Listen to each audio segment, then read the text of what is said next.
Hello and welcome to session 2 of Increasing Self-Esteem. My name is Paula and I'll be guiding you through the Increasing Self-Esteem CBT course. This course has been adapted from our Increasing Self-Esteem group run in South Glasgow Wellbeing service. This week we will review what was covered in the previous session. The main focus of today's session will be on exploring how negative and unhelpful thinking keeps low self-esteem going and how to change how you feel by changing the way that you think. Firstly, let's have a quick review of what we covered in session 1. We looked at how negative past experiences in childhood or adulthood can contribute to low self-esteem. Such experiences can lead to the development of a very negative opinion of ourselves, which we call a negative bottom line belief. These broad statements often start with the words I am. For example, I am a failure. They are a conclusion that we come to about our value or worth as a person based on such negative past experiences. We also learned about rules for living, which develop as strategies to help us deal with our bottom line belief and cope with things and to keep on functioning. Rules are mostly related to the themes of people pleasing or high achieving. In today's session, we will look at the effect of negative thinking on the bottom line belief. Once you have a negative bottom line belief, it can be difficult to change. This is partly because the bottom line belief is strengthened by negative and biased ways of thinking. Biased thinking means you tend to focus on negative things and ignore or downplay any positives.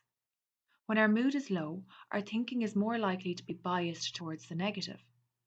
This then reinforces our beliefs about ourselves. Negative beliefs are like magnets, attracting evidence that confirm them and repelling evidence that disconfirm them. In CBT, we are always looking at the links between our thoughts, feelings, and behaviours. If we look at an example, we can examine this more closely. Say a friend walks past you in a shopping centre and they don't say hello or stop to have a chat. Let's think about this in relation to the vicious cycle of thoughts, feelings, and behaviours we spoke about in session 1. This situation could affect how you feel. You might be upset that they didn't say hello. You might feel angry or you might feel worried. Or it may not change how you feel at all. It may also affect your behaviour. You might choose to ignore that person the next time you see them, or feel compelled to send them an angry text. Or you might even decide to go home early and change your plans because of what happened and how it has made you feel. Your thoughts might go something like, that was rude of them, or have I done something to upset them? Or it might have been like, maybe they didn't see me. The key point here is that it's not the situation itself that determines how you feel, but the thoughts you have about it and the interpretation you make of the situation. If you think I must have done something wrong, you might feel worried or upset and decide to go home early instead of continuing with your day. If you think that was rude of them, you might feel angry and either confront them or ignore them. Alternatively, if you think, oh, they just didn't see me, you will most likely carry on with your day and feel okay. The situation is the same in all three examples, but the way you think about it can change how you feel and even what you are doing with your day. Let's have a look at negative thoughts. They're automatic. They can just pop into your head uninvited and seemingly without reason, but usually are specific to the situation that you're in. They are just thoughts without any real basis and are not necessarily always facts. These thoughts can often seem reasonable, and therefore we tend not to question them. And because we don't question them, we believe them. If we believe all of the self-critical thoughts we have about our worth and abilities, our self-esteem will be impacted. Negative thoughts can be triggered by situations in which your rules for living might be broken. If we believe negative thoughts, they can confirm and reinforce the bottom line belief, which we now know keeps low self-esteem going. You might notice that negative thoughts can often start with similar words such as I can't cope with thoughts, like I can't cope with going to this class today. What is the point thoughts? For example, what is the point of trying when it doesn't work out the way I want it to? How do I get out of thoughts? Like, how do I get out of going to this party? I won't have anything to say, anyways. I should thoughts, such as I should be stronger. I am thoughts, for example, I am a failure. There are common factors or patterns to the way that we think about things. When you notice that your thoughts are following a certain pattern, it can make it easier to identify the unhelpful thoughts.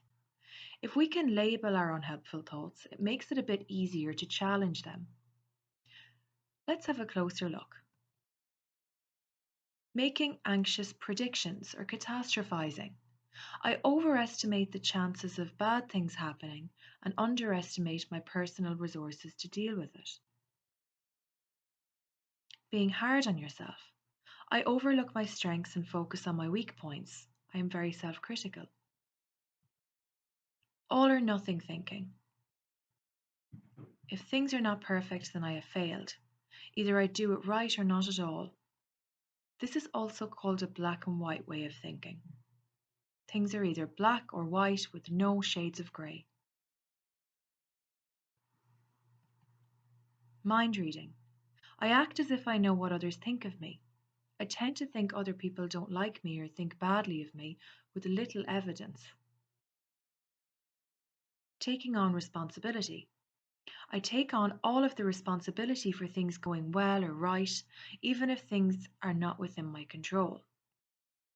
I tend to see it as 100% my fault when things don't work out. Making extreme statements or rules. I often say I must, should, or have to. These rigid views or rules can generate feelings of anger, frustration, resentment, disappointment, and guilt if not followed. So, to summarize what we have covered so far, low self esteem is associated with a certain way of thinking. This is normally a biased way of thinking, often with a bias against ourselves. These thoughts are triggered when rules for living are threatened or the bottom line belief is confirmed. Biased unhelpful thinking can cause us to see situations as threatening or pointless. These ways of thinking become a habit. It's important to remember that if we can break this habit, we can help ourselves break the vicious cycle of low self-esteem.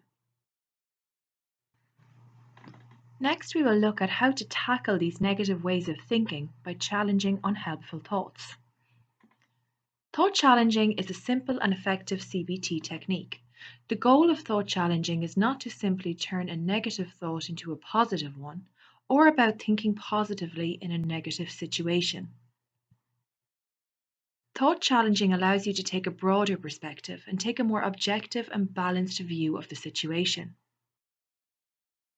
In doing so, this technique will help you to distinguish your thoughts from facts.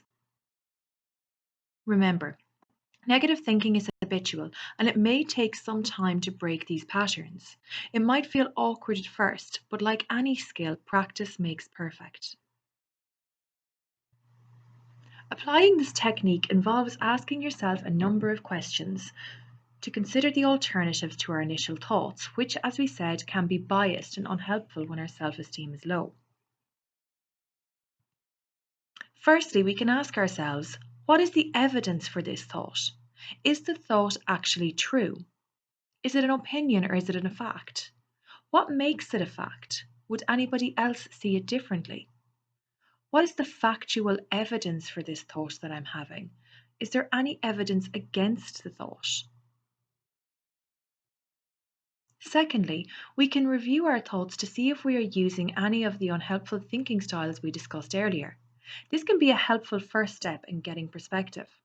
For example, asking yourself, am I making anxious predictions here? Am I being overly self critical? Are my expectations, be it of myself or of others, too high in this situation? We can ask ourselves what alternative views there are. What would other people say? The double standard technique, for example. What would I say to a friend if they were having these negative thoughts? Would we say the same thing to them as we are saying to ourselves? The likelihood is probably not. When our self esteem is low, we tend to be a lot more compassionate towards others than we are towards ourselves. Consider all of the potential outcomes. Ask, am I overestimating the chances of disaster? What's the worst that could happen? The best that could happen? And the most likely thing that could happen?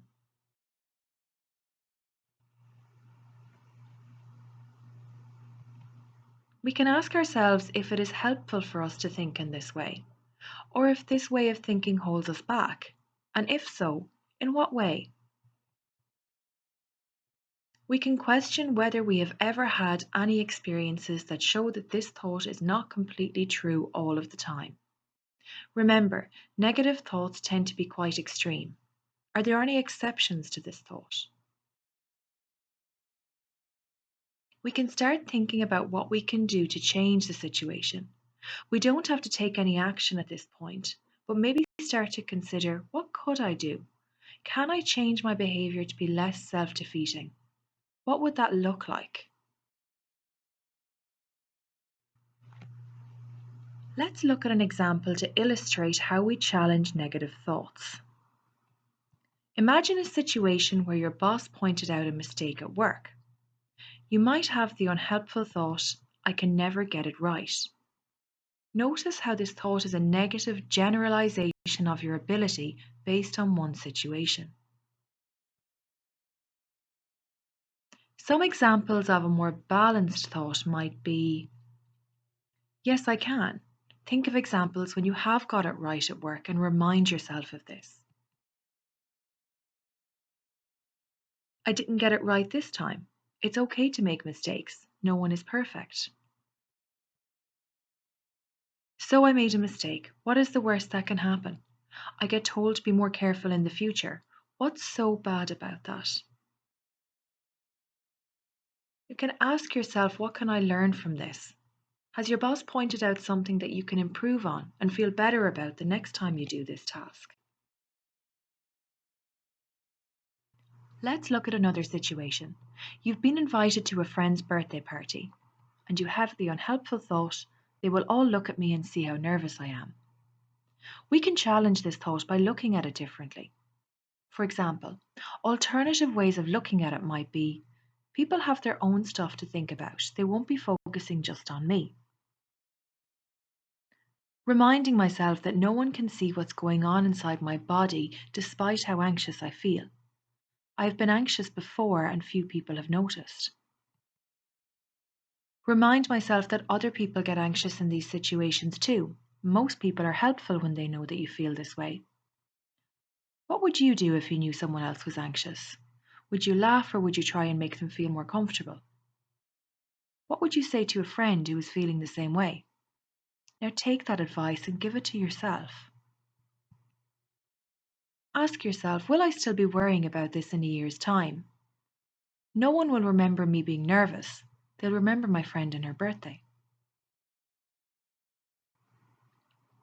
To summarize what we have covered in tackling unhelpful thoughts, when you feel bad about yourself, notice what you're saying to yourself and what goes through your mind. Try to identify any unhelpful thinking styles in what you are saying. Change unhelpful thoughts to more helpful, realistic thoughts by asking yourself the specific questions we discussed. Reconsider your approach to the situation in light of your new alternative and balanced thought. Between now and the next session, you could try to identify and tackle unhelpful thoughts by using the techniques we've discussed. Notice whether or not you feel differently when you consider alternative perspectives.